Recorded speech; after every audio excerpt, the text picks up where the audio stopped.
So I guess we were just 2015 and doing a trip across the Simpson. It was Ben, myself, Whitey, mate of ours, and another mate, Mick, known as number 5.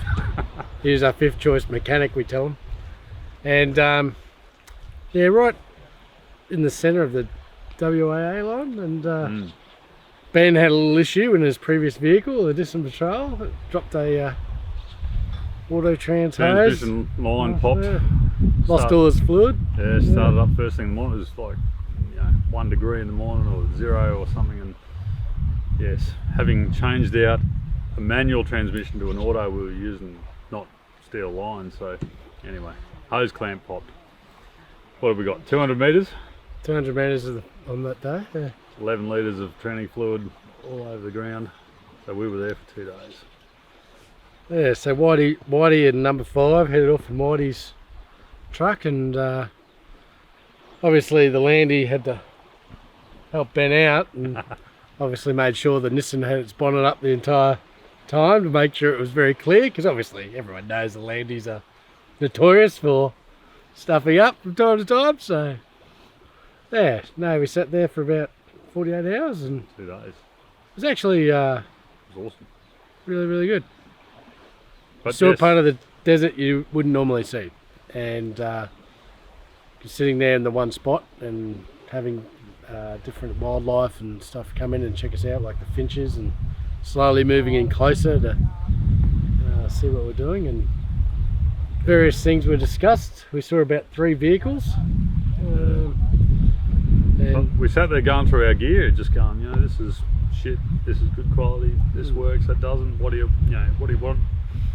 If you're making a box, and what if we did this, and what if we did that, and what features would you want? And so we just built it all in, the whole idea, into one package, and went like, could we do this? Let's give it a crack. And so it was like you know what, this could cost us a bit of money. But yeah, we probably didn't really know how much it would cost us. It was a new adventure, but it was just I guess the seedlings of an idea, and at that point, and we were really just talking about the frustrations we had with gear we'd used over the years.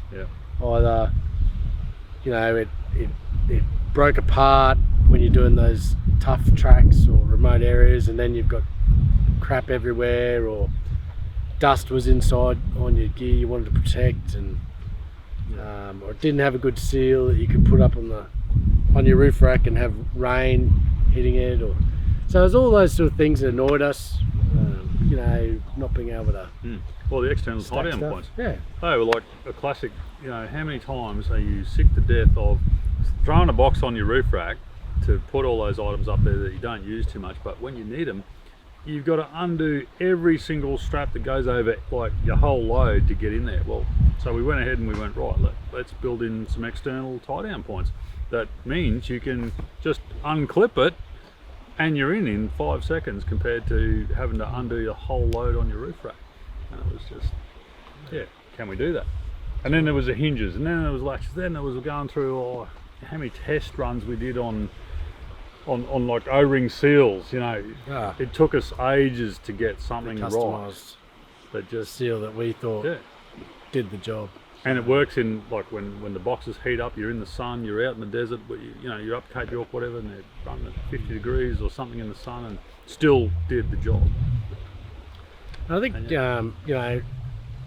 Open Sky Touring, the business name, really came from being out in the desert, and being out in those remote locations, and just sitting there with not that communications you have to deal with back home, and just looking up at the big sky, and that's where Open Sky Touring came from as a seedling, I suppose, as a start for the business. And we just sort of started getting a profile out there and talking about what we were trying to achieve with the project. That was just us, what we like doing. And then it morphed into, okay, well, we need a product brand, and we were talking about Expedition, and something that said the quality and toughness of what we were trying to achieve for remote areas of Australia. Yeah, that word really fits.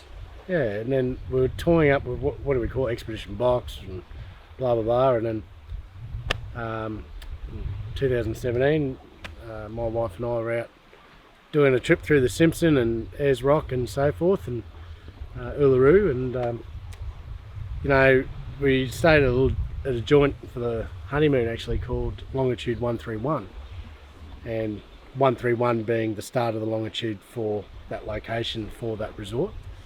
And when we were crossing the Simpson, just prior to crossing the Simpson, we went and visited Lambert Centre of Australia, and that longitude is 134. So on the trip back, I think got back and having a chat to Ben and threw up the idea that maybe we use 134 as something that says the centre of Australia. These boxes will go anywhere in Australia. And yeah, and there was also the fact that we broke down and it was like in the middle of nowhere. The whole story, we're sitting there, drank 134 beers in the middle of nowhere, coming up with these ideas.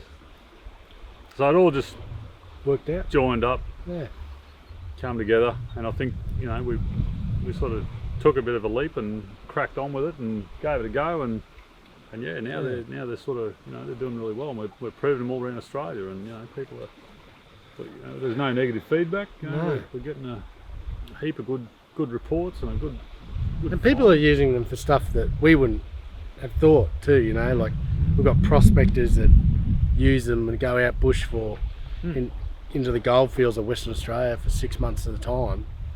Now we didn't think along those lines, but that's the sort of capability that the gear has. So yeah, that's what we wanted to achieve. And Shane's mate, you know, he's got them on the harvesters, you know, the cane harvesters. He's got them, all their gear in them. They're just throwing them out there. They're punching them. They're smashing them every day. They're just, you know, saying, oh, these are bulletproof. All our gear goes in them. All the lifting gear goes in them. They're just sort of really happy with them. So tradies are using them and putting them, you know, using them for all sorts of gear, you know, tools, chemicals, all sorts of stuff. So yeah, we just take them camping or boating or whatever. But we just get into places like this that are just gold. As you can see here, the sun's going down and we've gone down behind the mountains here. Yeah. Whether you're throwing them in the pinny, or you got them on the roof rack, or you know, got your cooking gear in them, or your kitchen box, or your clothes, because they keep the dust out. But it's just one of those things. They just fit really well, and the fact that they're light and tough enough to just knock around. Yeah, no, they did it.